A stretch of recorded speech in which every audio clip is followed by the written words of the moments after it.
2025 is coming. And as we step into this new year, as we get ready to step into this new year, it's important that we set the stage. It's important for many reasons to set the stage for a successful year that's ahead. So, what I want to talk about today is I want to give you a few key things to prepare for in this new year. So, the first thing is what I want you to do is I want you to reflect on the past year, reflect on the year of 2024. So, you still have a couple weeks. Do some reflection. Take the time to review, everything that has happened for you in this past year, from your accomplishments to the challenges you faced, the lessons you learned in 2024. This reflection is going to help you set the tone and set meaningful goals and make informed decisions and better choices for the upcoming year. It's a way for you to reflect on not only the challenging times, but all of the good times that you had with family, friends, loved ones, and even just the simple things that brought you joy. So reflect and review everything that has happened in this past year. Take it all in, and express gratitude regardless of what happened. Express gratitude. The next thing I want to discuss for you to do in this upcoming year is I want you to set goals. And I want you to set meaningful goals, not just any goals. Not just like, throwing noodles at the wall and hoping that they stick, Define what you want to achieve in this upcoming year. You know what I mean? Like, from your personal to your professional to your health, in your relationships, like setting goals, be clear and provide direction and motivation for the year ahead. So write your goals down, Get your pen and a piece of paper. And I know there are options that you can use an app, and you can just plug things in on your phone with messaging and notes and all of that good stuff. But I want to encourage you to get a piece of paper and a pencil and start writing. The things that you want to achieve in this upcoming year. Again, from your personal life to your professional life, to your health, to your relationships. Be clear about them. The next thing I want to talk about this upcoming year is something that you need to set your sights on. Is this is huge. This is a big one, because I think this is probably top priority for a lot of us. And it's going to be create a financial plan. And you're probably looking at this video and probably looking at me like, what financial plan? I can't save nothing. And that's very well may be true. That very well may be true. However, it is still good to have a financial plan in place. So you have to, first of all, assess your financial situation. Create a budget. Literally, it goes back to pen and paper. But for this, I feel like you can use your phone, because there are a lot of tools out there to make this process a little bit easier. So find you an app or something that you can plug your numbers in. You know what I mean? But this is going to help your financial situation and help you create a budget for the new year. And the key thing I think going into the new year with everything that we're possibly facing, um, is to try to plan for savings as much as possible. And again, I know that's hard for so many people out there, but if you can save literally just maybe $5 to $20 a paycheck, that'll go a long way. If you got creative and anytime you went to the store and you pay for your items, you pay for your groceries in cash, you take the change that's left over. If you paid with a 20, but your items cost 5, you take that remaining change and you say, "Hey, I'm putting this in a water bottle, or I'm putting this in an envelope in a jar, and I'm putting it away, and it's not to be touched." You know what I mean? It's just like when you go to the store and they ask you if you want to round up to the nearest dollar from whatever change is left.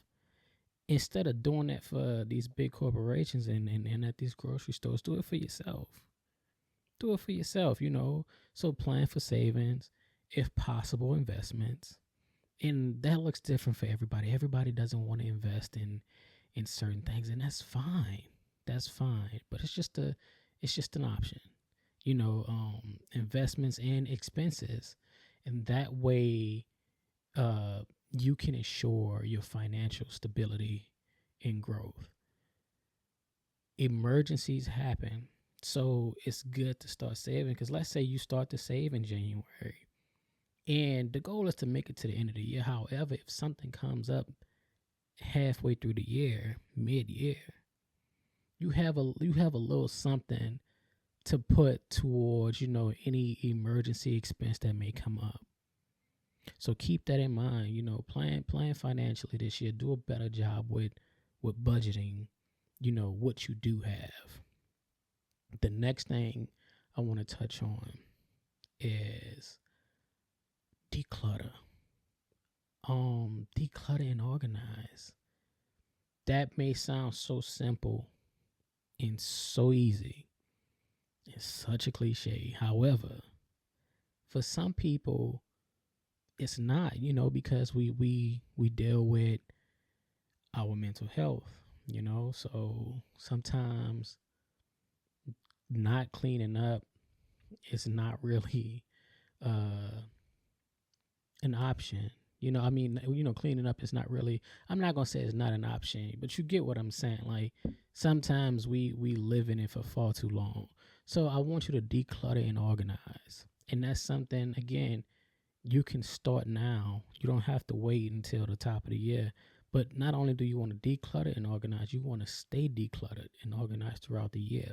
And as the year progresses, start to get rid of stuff. Stop holding on to all your old iPhone boxes, all your old electronic boxes, all your old camera gear boxes and things like that. What are you holding on to that stuff for?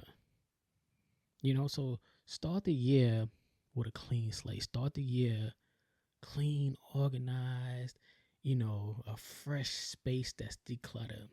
Your home is supposed to be a safe space. Where you work should be comfortable. So declutter your house, declutter your workspace, whether you're going into an office or maybe you have a designated space within your house. Declutter it, clean it up. Maybe that look like a fresh coat of paint, maybe moving some furniture around. You hear me? Maybe that's just organizing a desk and have as a designated place for everything. And that even looks like throwing some things out. A lot of times we hold on to stuff that we haven't looked at or touched in 3 to 4 years, and it's just sitting there collecting dust. Get rid of it. Get rid of it. Make your space more welcoming, not for anybody else, but for you. You know what I mean? Like a clean environment is almost like it makes you want to be productive. It makes you feel good, and it reduces stress because you're not looking at it like, oh, I gotta clean this up. I gotta get this organized and stuff. Just go ahead and do it. And again, that's something you can start now, and then you gradually just kind of do it throughout the year.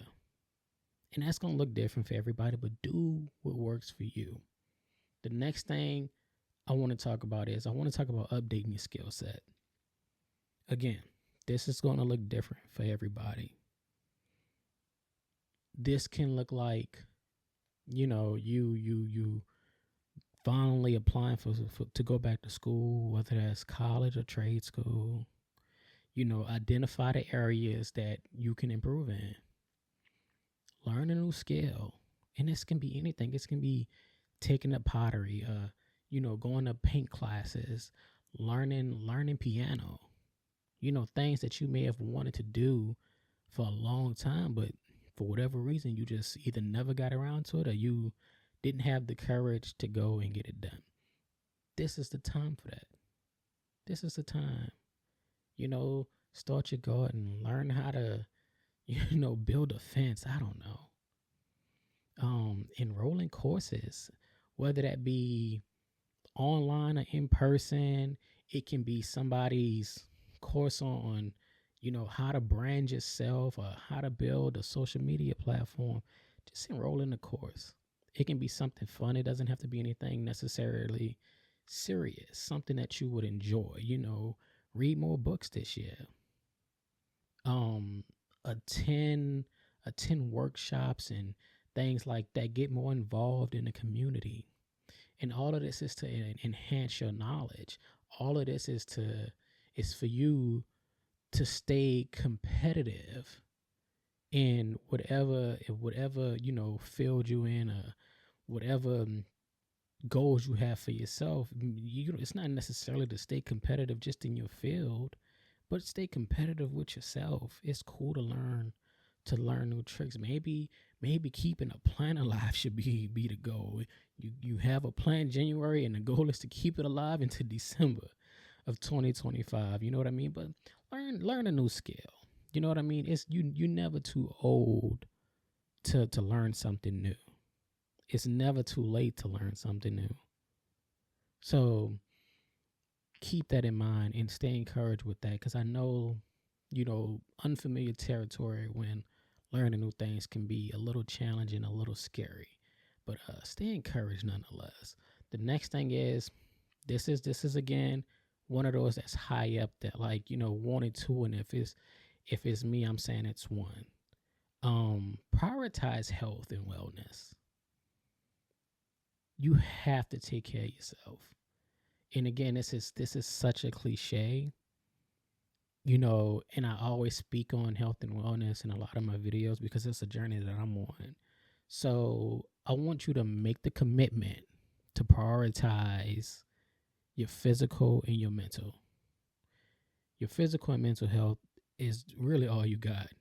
You know what I mean? Like, establish a routine that includes regular exercise, eating healthy, and self-care practices. It's really simple and cut and dry. You know what I'm saying? Work out 2 to 3 times a week. Create better eating habits. Incorporate a little bit more fruit and veggies into your diet. Limit processed foods as much as possible. That's not to say not to enjoy those things, but just make sure you are adding some whole foods to your regular meals. And then self-care. Again, that's going to look different for everybody. So for some people, it's going to look like going and get their nails done, going to get their hair done, getting their feet done. For some people, it's going to be literally just taking a day to rest and lay in bed and do nothing. So prioritize that, and you define what self-care looks like for you. So keep that in mind. Your health, your mental health and physical health are going to be so important for this upcoming year. So I encourage you to make that your top priority. Your top priority. The next thing I want to talk about is plan for growth. Plan for personal growth.